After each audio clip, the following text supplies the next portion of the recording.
out. It's KYIV Not Kiev on the line, Ambassadorial Season 2.0, and we are your guides to a world without Russian fakes, Polina Ivanyshyn and Tetiana Gaiduk.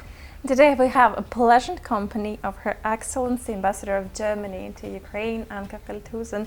Thank you very much for being with us today. I have to say that you were a first extraordinary and plenipotentiary guest we had in KYIV Not Kiev almost 2 years ago. Well, I'm so happy to see both of you again, even though the circumstances are awful. But I have a very fond memory of our first meeting 2 years ago, indeed, already a long time ago. And I hope we will have an equally interesting chat today. Our new season is dedicated to countering Russian propaganda, which is very damaging to the perception of the war that Russia has started in Ukraine. And we hope for your help today in combating these myths. Will give my best. So in Germany, just like in Ukraine, the real winter has come with freezing temperatures and snow and so on. How will this winter differ from the previous ones for Germans? Germans will have to pay a lot more. I just received news from my provider of electricity. They will just double the prices. Good thing, I've just installed solar panels on my roof, and they will start working on the 6th of December. And they work really even with rather little light and sun. So I was just in time, because I'm not the only one. In Germany, many people have now started to switch to solar panels. Climate change has one advantage: Germany has gotten sunnier. But actually many people will really suffer from very high energy prices. Not all, because some have contracts that are kind of long-term and cannot be changed, and some providers have bought a lot of energy here beforehand. But this will be a challenge for Germany this winter. How do Germans and you personally perceive this fact that they will have to spend more on heating? Our media has always been very, let's put it like that, they have focused more on issues like dependence on Russian gas, Nord Stream 2. So they were already quite well informed about other reasons why Germany has this problem with energy now. And one of it is indeed dependence on one sole provider of gas, which basically Russia was. It was almost 50% of our imports of gas. We have dramatically reduced that dependence now. We had to, and we wanted to.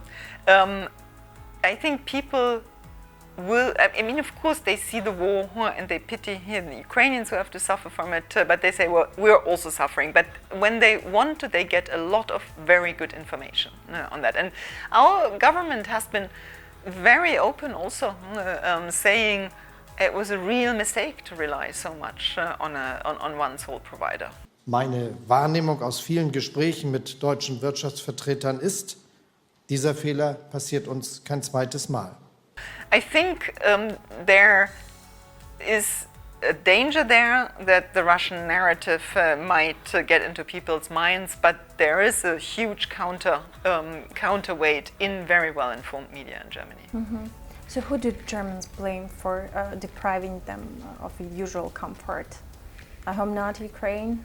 Because sometimes, you know, we hear this narrative that that's because of war in Ukraine. But not the war that Russia started, but the war in Ukraine. So Ukraine collects all the negative related with And let me say one thing that I had wanted to say in the beginning there. It is very much about words. And even high-quality media in Germany in the beginning wrote the war in Ukraine. They have changed.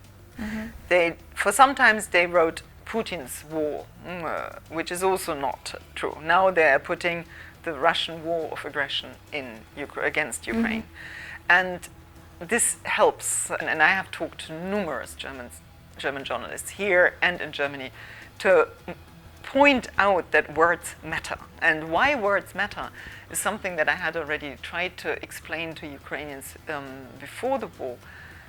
When Germans thought of the Cold War, and what the Soviet Union did, and World War II, they never said Red Army soldiers, we fought Red Army soldiers, or we fought Soviet soldiers in the war, in World War II. They said the Russian soldiers. And that stayed in people's minds for decades. People just said, oh, the Russian soldiers that then occupied Germany, etc. For most Germans, just by this word, our guilt about World War II and the millions of victims in this part of the region was focused on Russia and not on Ukraine and Belarus that had many more victims than the civilian population. And this has changed also in the last 2 or 3 years, also thanks to the public diplomacy of your embassy in Berlin, pinpointing how many Ukrainians died. You've mentioned that Germany has been dependent on Russian energy carriers. How did it happen? It was cheap and reliable for decades, really, even through, it's true, I mean, it's a stupid argument, but even during the Cold War, Russia was a perfectly reliable provider. This year clearly showed us the frank manipulation and even blackmail of European partners by Russia regarding gas price and supplies. So until now, everything was fine, and Russia was considered as a reliable partner to Germany. Am I right? So it was until the 24th of February. But that changed radically, really, and our dependence on Russian gas has gone from over 50 to 9% or so now, the little that still goes through the Ukrainian GTS. Nord Stream 2 was finished, Nord Stream 1 was then, as you said, finished by Russia, putting pressure on us. But I think Germany dealt with this well. We have not had power cuts, so I think people are warm. Still, we have built 2 LNG terminals in a record short time. Without Russia's war against Ukraine, we would have never switched so quickly to other sources. Now you can always argue who are now the sources, where does it now come from? And yes, you can always find reasons why you should not buy gas from one or another country. My point is you need to diversify it so that you have so many sources that you will always get kind of enough. And we've seen in Germany, Germans have already saved about 20% of the energy they normally use. Is this shift a short-term solution or part of some bigger plan to abandon Russian dependence on Russian energy carriers? It's the big plan. Europe as a whole wants to get out of this dependence. We're well on our way. But it has to go hand in hand with something that we had also planned for a long time, which will actually come faster, which is renewable energies now, because we don't want to pay these high gas prices. We want to have a reliable source that is cost effective. We had before the war already talked to Ukrainians about joint projects in green hydrogen, and this is something that we will continue to work on to increase that one day to 100%. Under what circumstances could Germany consider returning to Nord Stream 2 pipeline? Under no circumstances. In the speech of the President of Germany, Steinmeier, that is called State of the Nation speech, he called for a review of relations with Russia. In Ukraine, it was called a historic speech. How was it perceived by Germans? Our president is a non-executive president, meaning that he is a moral authority. And I think it was very important that he was the first German politician who said, I was wrong. I was misled in my perception of Russia. That was important. At the same time, concrete politics are done by the government, by the chancellor. And that is why speeches of our presidents are rarely, I mean, there are few in history, like the one that Richard von Weizsäcker gave on the 8th of May, I don't even remember when, in the 80s at some point, on the fact that the capitulation of Germany here in 1945 was also a liberation for Germans. It was the first time a German president said that. So there are very, very few historic speeches by German presidents. For me, Steinmeier's speech was very important. I think that the general public in Germany pays less attention to a president that does not have real power in terms of being an executive president like yours. Most Ukrainians know President Steinmeier thanks to the so-called Steinmeier's formula, his proposal for reconciliation between Russia and Ukraine. It is much more nuanced than that, believe me. I agree. Anyway, now in the midst of a full-scale war Russia started, we hear a lot of calls for peace because people are dying, economies are suffering from sanctions, and the war must be ended at any cost. primarily paid by Ukraine, unfortunately. Will peace at any cost bring all good times, peaceful times in Europe? I think my government has been very clear on that. The Chancellor, the Foreign Minister, they have said clearly that under these circumstances with Russia bombing civilian infrastructure, there is no point of negotiations now, and Ukraine will decide when the time for negotiations will come. Germany has sheltered hundreds of thousands of Ukrainian refugees that were forced to leave the country, and we are very grateful for that. Did you have an opportunity to speak to the forced refugees from Ukraine in Germany? Of course, Germany is full of Ukrainians, and since I know the language, I hear it. I heard it in summer. My son has a half Ukrainian girlfriend who has lots of links. I have a very, very old Ukrainian friend who's living with her family in Frankfurt, who has done a lot. Many of my friends have hosted Ukrainian families. So yes, of course. And I think the spirit in February, March in Germany here to receive Ukrainians, to help finding places to live, and then little by little finding schools for children, etc., has been incredible. And I was very proud of my country, I have to say. Which of their personal stories impressed you the most? One woman came to Berlin and tried to help at the beginning. Refugees worked at the central train station, but little by little became some kind of a face for Ukrainians, having come, highly qualified, very active, young, mainly women, who came to Germany, and honestly, very many of them got a job very quickly. Yeah, and this is something that has, I think, really impressed a lot of Germans also. How many of the Ukrainian refugees were able to enter the workforce, how many of the children were able to integrate schools very quickly. In Berlin now we have 2 schools where there are subjects taught in Ukrainian also, something that I had really wished for such a long time, which was difficult because it needs money, but now we have it. What dangers do people in Ukraine face daily, and you personally here? We have seen it in the last weeks. Missile attacks have been a constant reality, less in Kiev until the 10th of October, but in the east and the south, Odessa, Mykolaiv, Zaporizhzhia, Dnipro, they have experienced missile attacks much worse and much earlier than Kyiv actually had, even though Kyiv was also always a target. The dangers we face here that my team faces are the same that all the Ukrainian faces. You never know where the missile will hit. They are clearly targeted at infrastructure, at civilian, at energy infrastructure and others, but the missiles have not been very precise. I mean, I live very close to the playground where one of the rockets hits and the crossroad. How much time do you have to spend in a bomb shelter? Oh, I have spent a lot of time. In May we spent every single air alarm in the bomb shelter. It kind of got better in June, so little by little we have gotten better. We do not go into a shelter every time, but since 10th of October we go very often.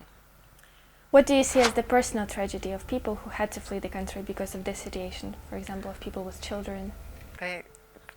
First of all, they had to leave their home, the place where they felt at home, where the children had friends and family. Leaving your home is never easy. Yeah, and as a diplomat, I mean, it's never dramatic circumstances for me, but it's the same. You leave your home and you leave your friends. Fleeing from war is so much more disturbing, and all these children whom I've seen at the border, waiting for a long time to cross the border at the end of February. I saw women with children, and the children basically sleeping, standing, while waiting to cross the border.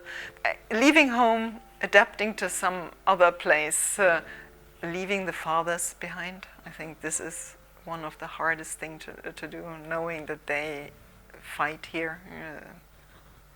Why, despite this, they decide to leave for a foreign country? Is this in search for a better life, welfare? No, I think honestly, after 24th of February here, because for a better life they could have left before. I mean, Germany had a program for qualified workforce for years already here, and of course Ukrainians had left before, but never in this quantity. They fled because they were fearing for their lives, and honestly I can understand that. Daily we see the pictures, yesterday again, of people who died because of a missile attack. And this is only missile attacks. In the east you have artillery here every day, and you cannot exactly warn against artillery. It's there. Have you heard the narrative that Ukraine sells weapons that it gets from the West to the black market, in the black market? I have heard it generally. I've never heard it in Germany, never in Berlin. So I think this is something more general that happens all over the world with things that governments get and that might be abused. As I say, in Berlin, never I heard a word of it. Is there any evidence that this may be truth? Not that I have seen it. We are being informed by the Ukrainian side regularly here, also fortunately lately here, with a lot of admiration about how the weapons are functioning that we have provided to Ukraine. I do know that Ukraine has now started to implement an IT inventory system that, as far as I know, is modeled on NATO standards to make sure that not only weapons and equipment that Ukraine got from its partners in this war, but also generally equipment that the Ukrainian armed forces own, that the leadership knows where it is. And IT is a very good tool to control this, and Ukraine is very good in IT systems. So I have no doubt that this will be a rather easy part of the problem. Why is it so important to continue supplying Ukraine with arms? Ukraine is fighting for European values. Ukraine is fighting also for our freedom. I think really it's kind of it doesn't sound very German to say that. It's usually not what we say. Yeah, but I am convinced that Ukraine is also fighting for our freedom, and we need to give Ukraine every support we can in that. And Ukraine needs weapons to fight against the Russian military. We hope there are no more people left who believe that Russia and Ukraine are the same country. But we still understand that there are people who believe that our languages, Ukrainian and Russian, are the same. You've mastered both. Yes. Do you mind a short quiz? Go ahead.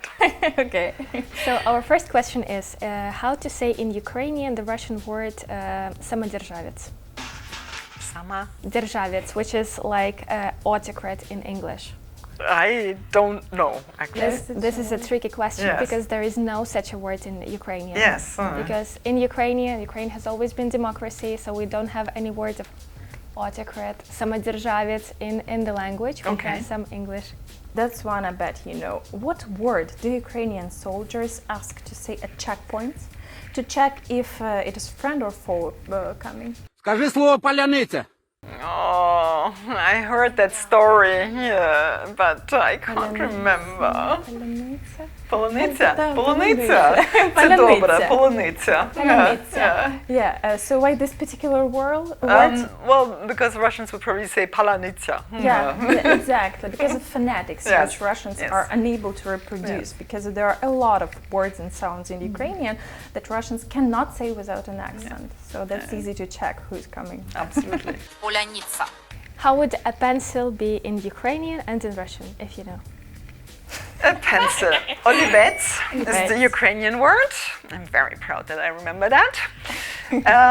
But what it is in Russian? Карандаш. Карандаш, точно. Yeah, so these are very two different words, and the thing is that this карандаш has, in Russian, it has a Turkic origin, because we see Russia as a part of Asian continent, and it has lots of influence. It was influenced largely by other languages there. Ukrainian in its turn has the European linguistics. Yeah, and I mean, I lived for several weeks in Poland.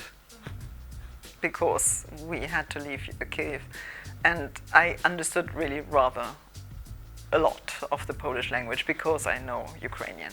So yeah, indeed, the influence of Polish and of German words also is much wider. Do you know, by the way, the most powerful curse you meet the occupier with in Ukrainian sounds like "Być szlak trafił."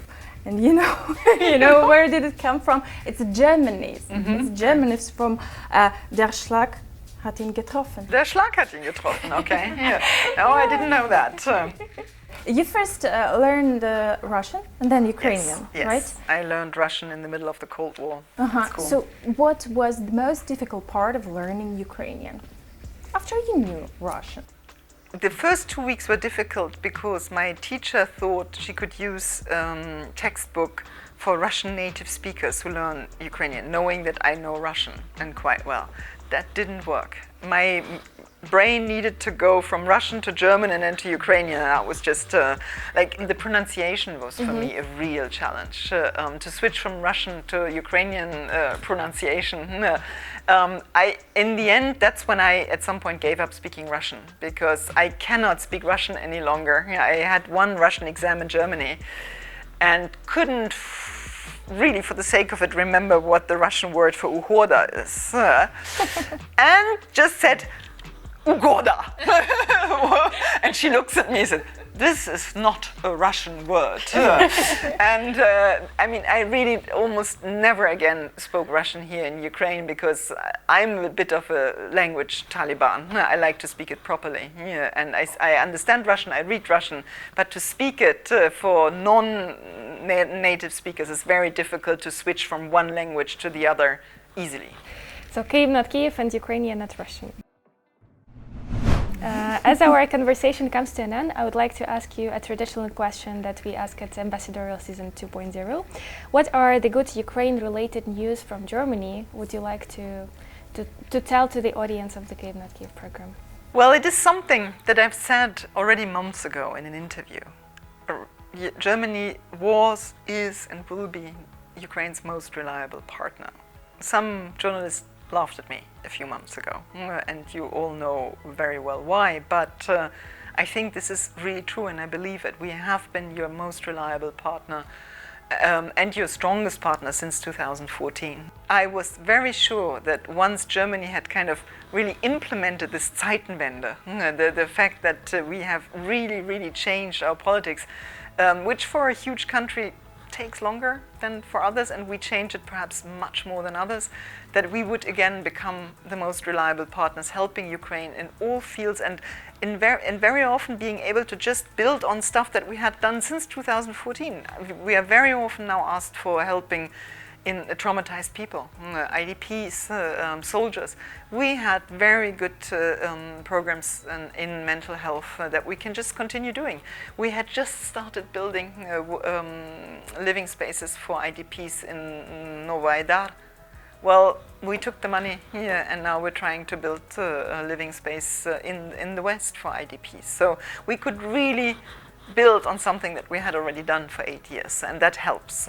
And on top of that, yes, now we're also delivering weapons. We have given quite a lot of money in terms of macro-financial aid. The first billion that we gave in June was one of the very first just really given to the budget, to the Ukrainian budget. So I think what I thought would be true has really become true, and I'm doing my best to continue strengthening this relationship and making sure that that Germany supports Ukraine wherever it needs it. Madam Ambassador, it was a great pleasure to talk to you. Thank you Thank very you much for being coming with us today. Thank you for the questions, and I do hope. These were Her Excellency, Madam Ambassador of Germany to Ukraine, Anka Feldhusen, Polina Ivanyshyn, and Tetiana Gaiduk of KYIV Not Kiev. So stay safe, stay kind, be brave like Ukraine. Remember, it's KYIV Not Kiev. And see you soon. Thank you.